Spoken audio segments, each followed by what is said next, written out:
जय राम साथियों, साईं सच्चरित्र पुस्तक के 45 अध्याय हम कर चुके और अब प्रस्तुत करती हूँ अध्याय 46।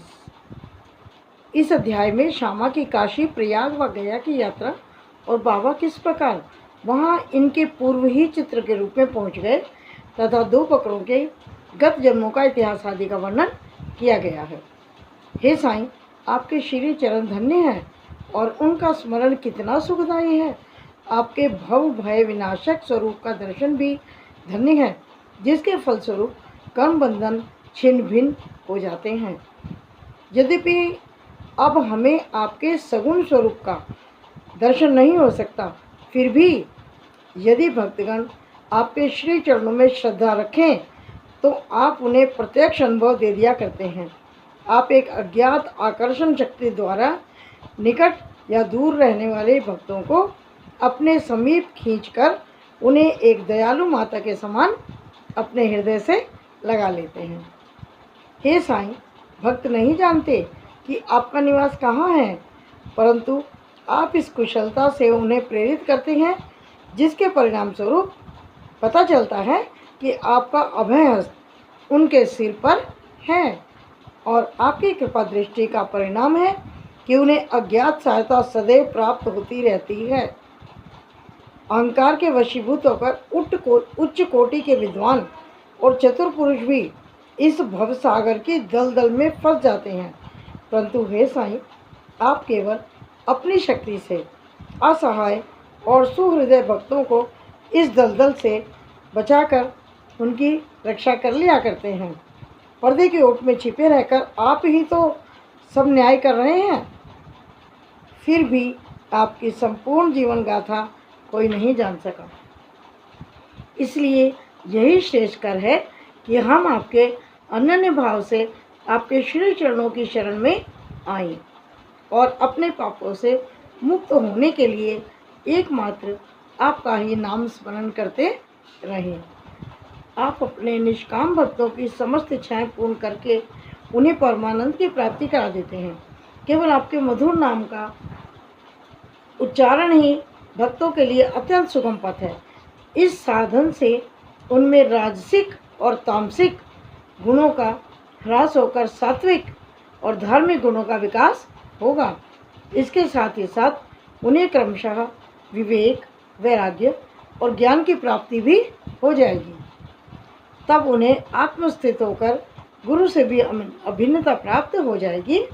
इसका दूसरा अर्थ है गुरु के प्रति अनन्य भाव से शरणागत होना। इसका निश्चित प्रमाण केवल यही है कि तब हमारा मन स्थिर और शांत हो जाता है। इस शरणागति, भक्ति और ज्ञान की महत्ता अद्वितीय है, अनोखी है, क्योंकि इनके साथ ही शांति, वैराग्य, कीर्ति, मोक्ष आदि की प्राप्ति सहज हो जाती है। यदि बाबा अपने भक्तों पर अनुग्रह करते हैं तो वे सदैव ही उनके समीप रहते हैं, चाहे भक्त कहीं भी क्यों न चला जाए, परंतु वे किसी न किसी रूप में भक्त से पहले ही वहाँ पहुँच जाते हैं। ये निम्नलिखित कथा से स्पष्ट है। गया की यात्रा। बाबा से परिचय होने के कुछ समय के पश्चात ही काका साहब दीक्षित ने अपने बड़े पुत्र बापू का नागपुर में उपनयन संस्कार करने का निश्चय किया। लगभग उसी समय नाना साहेब चांदोरकर ने भी अपने बड़े पुत्र की ग्वालियर में शादी का कार्यक्रम बनाया, यानी बाबा के दो कार्यक्रम एक साथ बन गए। ठीक है, दीक्षित और चांदोरकर दोनों ही शिरडी आए और प्रेम पूर्वक उन्होंने बाबा को निमंत्रण दिया। दोनों के घर कार्यक्रम था, एक का उपनयन संस्कार था और दूसरे के बच्चे का विवाह था। दोनों बाबा को निमंत्रण देने आ गए।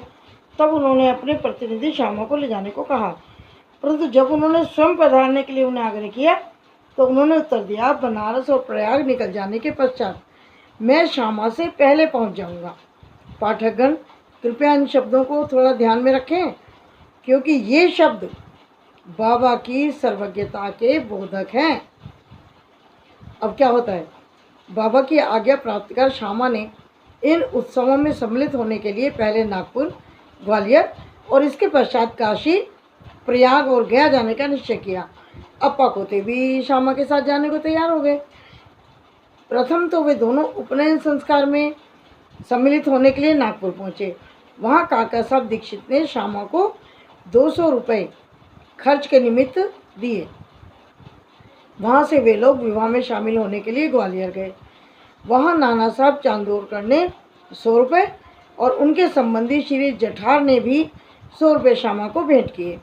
फिर श्यामा काशी पहुँचे, जहाँ श्री जठार ने लक्ष्मी नारायण जी के भव्य मंदिर में उनका उत्तम स्वागत किया।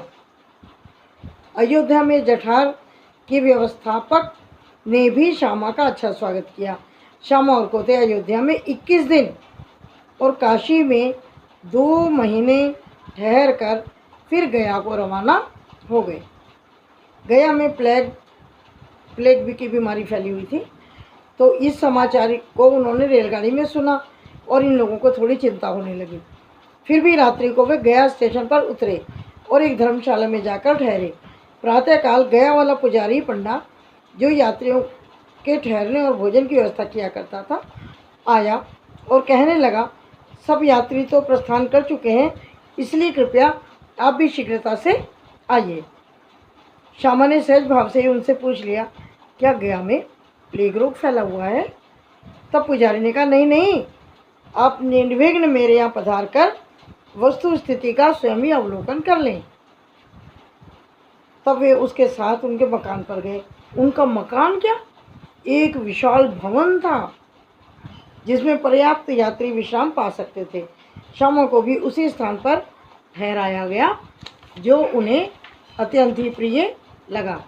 बाबा का एक बड़ा चित्र जो कि मकान के अगले भाग में ठीक मध्य में लगा हुआ था, देखकर वे अति प्रसन्न हुए। उनका हृदय भर आया और उन्हें बाबा के स्मृति हो आई। बाबा के शब्दों की स्मृति कौन सी, जो आपने और मैंने भी पढ़ी, मैं काशी और प्रयाग निकल जाने के पश्चात श्यामा से आगे ही पहुंच जाऊंगा। तो पहुंच गए ना, चित्र रूप में पहले से ही विराजमान थे।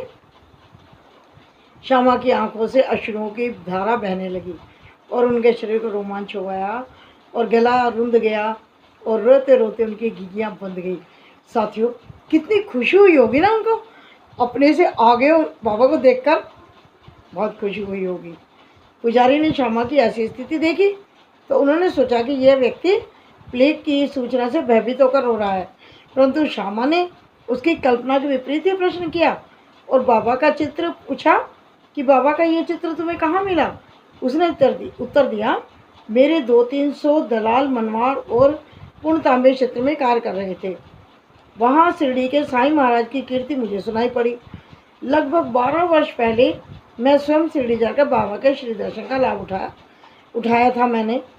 मैं भी शिरडी गया था 12 साल पहले, और वहीं श्यामा के घर में लगे इस चित्र ने मुझे आकर्षित कर लिया। तभी बाबा की आज्ञा से श्यामा ने जो मुझे चित्र भेंट किया, यह वही चित्र है। श्यामा की पूर्व स्मृति जागृत हो गई, क्योंकि श्यामा तो भूल चुके थे। और जब गया वाले पुजारी को जब ज्ञात हुआ कि ये वही श्यामा है जिन्होंने मुझे इस चित्र को देकर अनुग्रहित किया था, तो आज मेरे यहाँ वो अतिथि रूप में आए हैं, तो उनके आनंद की सीमा ना रही। साथियों, कहाँ रही होगी कि ये इतना सुंदर चित्र इसी व्यक्ति ने मुझे दिया था और आज ये व्यक्ति मेरे यहाँ अतिथि बनकर आ गया, तो वास्तव में बहुत खुशी हुई होगी उनको। दोनों बड़े प्रेम पूर्वक मिलकर हर्षित हुए। फिर पुजारी ने श्यामा को बादशाही ढंग से भव्य स्वागत किया। वह एक धनाढ़ी व्यक्ति था, स्वयं डोली में, और श्यामा को हाथी में बिठाकर खूब घुमाया और हर प्रकार से उनकी सुख सुविधा का ध्यान रखा। इस कथा ने सिद्ध कर दिया कि बाबा के वचन सत्य निकलते हैं, हमेशा सत्य ही रहते हैं। उनका भक्तों पर कितना स्नेह था, इसकी तो छोड़ो। वे तो सब प्राणियों पर एक सा प्रेम किया करते थे और उन्हें अपना ही स्वरूप समझते थे। कैसे समझते थे?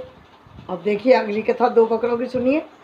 एक बार जब बाबा लैंडी बाग से लौट रहे थे तो उन्होंने बकरों का एक झुंड आते देखा। उनमें से 2 बकरों को देखकर वो बड़े खुश हो गए और उन बकरों ने बाबा को आकर्षित कर लिया। बाबा ने जाकर प्रेम से उनके शरीर पर हाथ फेरा, थपथपाया और उनको 32 रुपये में खरीद लिया। बाबा का ये विचित्र व्यवहार देखकर भक्तों का आश्चर्य हुआ। उन्होंने सोचा कि बाबा तो ठगे गए इस सौदे में, क्योंकि एक बकरे का मूल्य उस समय 3-4 रुपये से अधिक नहीं था और वे दोनों बकरे अधिक से अधिक 8 रुपये में प्राप्त हो सकते थे और बाबा ने 32 रुपये दे दिए।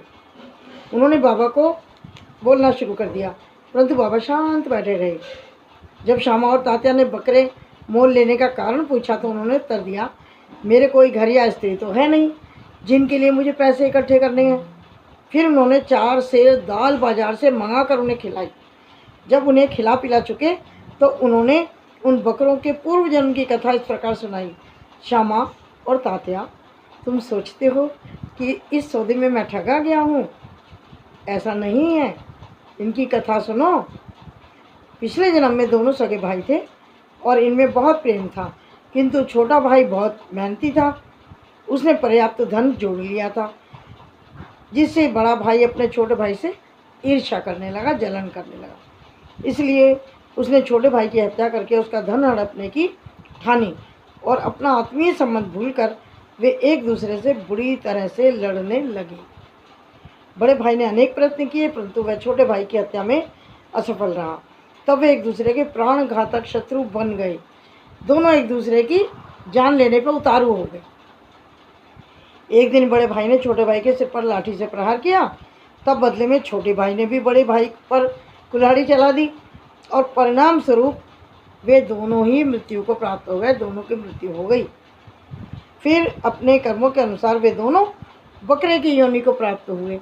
जैसे ही वे मेरे समीप से निकले तो मुझे इनके पूर्व इतिहास का स्मरण हो गया और मुझे इन पर दया आ गई। इसलिए मैंने उन्हें कुछ खिलाने पिलाने और सुख देने का विचार किया। यही कारण है कि मैंने इनके लिए पैसे खर्च किए जो तुम्हें महंगे प्रतीत हुए। तुम लोगों को यह लेन देन अच्छा नहीं लगा, इसलिए मैंने उन बकरों को गडरिये को वापस कर दिया। केवल मनुष्य नहीं, सभी प्राणियों के लिए बाबा के हृदय में अपार प्रेम था, श्रद्धा थी। दयालु थे बाबा हर प्राणी के प्रति। तो ये अध्याय 46 संपूर्ण होता है। श्री सद्गुरु साईनाथार्पणम भवतु, शुभम भवतु। तो अगले अध्याय के साथ मैं फिर हाजिर हो जाऊंगी। तब तक आप इस पाठ को सुनिए, आनंद लीजिए और शेयर ज़रूर करते रहिएगा, ताकि हर घर में बाबा की इन कथाओं का, उनके चरित्र का गुणगान हो, हर घर में सुख शांति हो, समृद्धि हो, सबके घर में खुशहाली हो। चलती हूँ, बहुत जल्द लौटती हूँ।